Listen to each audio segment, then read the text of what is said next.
Bom dia a todos vocês para mais um Botanicamente Falando. Eu sou Marcos Alves, professor da Universidade Federal de Pernambuco, e hoje a gente vai falar de um tema que é uma continuação, de certa forma, do que a gente conversou nos últimos vídeos, que foi tratando dos tecidos que existem no interior da planta.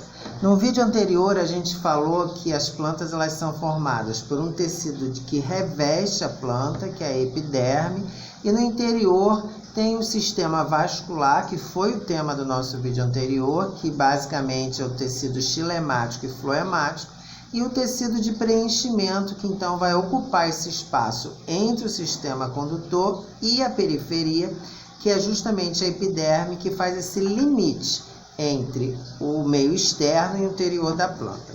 E hoje a gente vai falar um pouco desse tecido, esse tecido que limita a planta, ou seja, esse tecido epidérmico. A gente vai falar um pouco dele a partir de algumas curiosidades que a gente tem de terminologia que às vezes causa alguma confusão.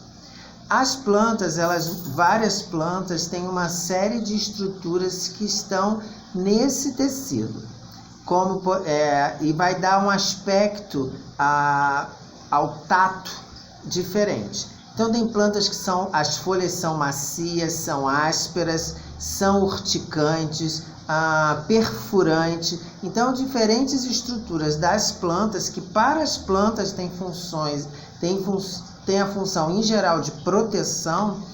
Essas estruturas elas estão muitas vezes associadas a esse tecido que reveste a planta, que é o tecido epidérmico.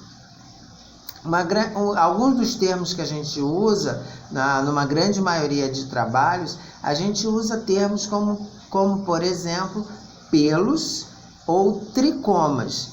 Tricomas ou pelos, na verdade, é um termo que a gente pode usar, tecnicamente eles estão corretos, e eles variam de diferentes formas. Esses pelos ou tricomas, eles podem ser formados por apenas uma célula, terem várias células, ou seja, ser pluricelular, ramificado ou não. Então, tem diversas características associadas aos tricomas. Por sua vez, esses tricomas, eles podem ter compostos no seu interior que são urticantes, e podem ter compostos que nós chamamos de mucilaginosos, ou seja, pegajosos. Então existe uma gama muito grande de variação no que a gente considera tricomas ou pelos. Um exemplo que a gente tem é de urtiga, uma planta muito comum na caatinga, por exemplo, em que causa um dano imenso quando você toca. O pelo, esse tricoma, ele rompe no interior da pele, e aí a substância química que tem no interior do pelo é que vai provocar todo aquele aspecto, a irritação e a inflamação da epiderme. Então isso é muito comum, da mesma forma que a gente tem alguns tricomas que eles são mucilaginosos, ou seja, eles têm esse aspecto pegajoso. Quando você encosta na folha da planta ou no caule da planta, você percebe que o dedo fica grudento. E isso, na verdade, é uma substância mucilaginosa que é liberada a partir de um tricoma, que esse tricoma recebe o nome de tricoma glanduloso. Então, isso é a característica mais geral que a gente tem. Algumas plantas não têm tricoma nenhum. Outras plantas têm esses tipos de tricomas que a gente está falando. Quando a planta não tem tricomas ou pelos, um termo que a gente utiliza, a gente chama a planta de glabra. Esse é o termo que a gente usa para expressar quando uma planta não tem pelos ou tricomas. Alguns desses pelos ou tricomas, eles podem ficar muito enrijecidos, ou seja, as células se enrijecem, ficam duras. E aí a gente vai entrar para um outro grupo que a gente pode chamar de espinhos ou acúlios. A diferença primordial entre os espinhos e acúlios é a origem dessa estrutura.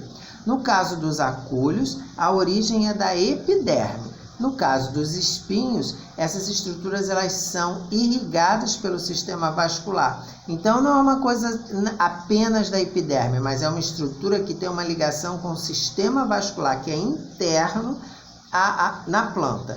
Então são duas situações completamente distintas. Eu trouxe 2 exemplos para a gente tentar entender um pouco que a gente tem essas diferenças. Eu trouxe um exemplo do abacaxi. Quem nunca se furou numa coroa de abacaxi? Quem já comeu abacaxi, já comprou abacaxi, trouxe o abacaxi do supermercado ou da feira, já deve ter se furado com esses espinhos que tem nas folhas, nessa coroa do abacaxi.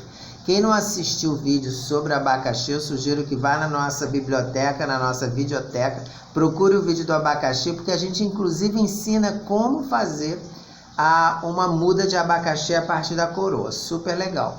Então, na margem dessas folhas que estão na coroa, a margem ela é repleta desses espinhos. São duros, pontiagudos, perfuram, mas não são urticantes. Diversas bromélias têm esses espinhos na margem das folhas. É muito comum. Todas as bromélias têm esse espinho? Não. Só lembrando, abacaxi é a família Bromeliaceae, para quem não assistiu o vídeo anterior, tá? Monocotyledônia é a família Bromeliaceae.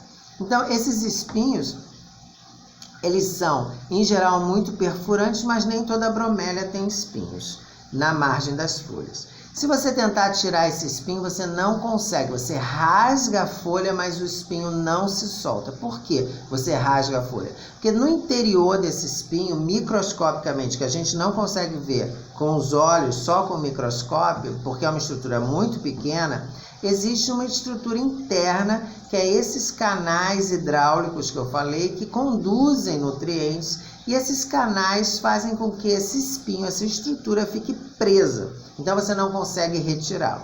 Diferente daquela estrutura que a gente chama de espinho, equivocadamente, mas é o espinho das roseiras. Quem já não falou, pegou, se machucou com o que a gente chama de espinho da roseira? Na verdade, morfologicamente, o espinho da roseira, o nome correto da gente utilizar é acúleo. Acúleo é o termo que a gente usa para essa estrutura espinescente. Parece um espinho, mas não é um espinho.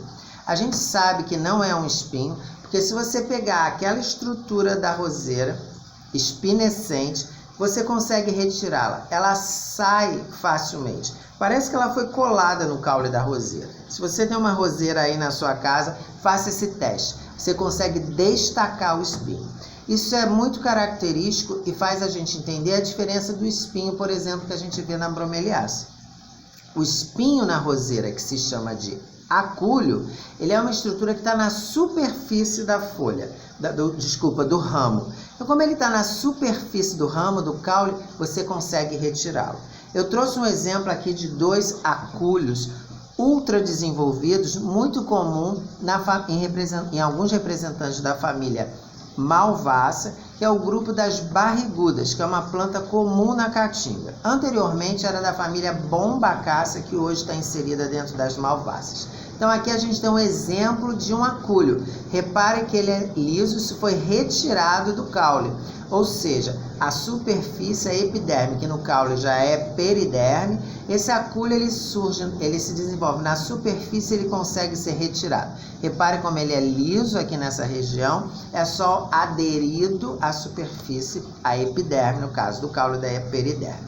Então esses são alguns termos que a gente gostaria de trazer para vocês. Das plantas que têm tricomas ou pelos. Esses tricomas ou pelos podem ser de diferentes formas, podem ser urticantes, podem ser divididos em várias células ou uma célula, podem ser mucilaginosos, que são os tricomas glandulares. Então tem diferentes tipos. E os acúleos e espinhos, que são estruturas diferentes, apesar de ambos perfurarem e serem muito rígidos. Os acúleos, ele é de uma estrutura epidérmica, então você retira facilmente do caule, exemplo a roseira, e no caso dos espinhos, eles estão relacionados ao sistema vascular interno, eles são difíceis de serem retirados, que é o caso, por exemplo, da folha das bromeliáceas, da margem da folha das bromeliáceas. As bromeliáceas, inclusive, têm outros tipos de tricomas lindíssimos que um dia a gente vai conversar sobre eles, porque eles, inclusive, são escamas que se movem. Mas esse é um exemplo que a gente tem dos espinhos de bromeliácea e também, por exemplo, das cactáceas. A gente vai ficando por aqui. A gente volta para mais um Botanicamente Falando, para falar de um outro tema interessante sobre plantas. Um forte abraço e até o nosso próximo vídeo.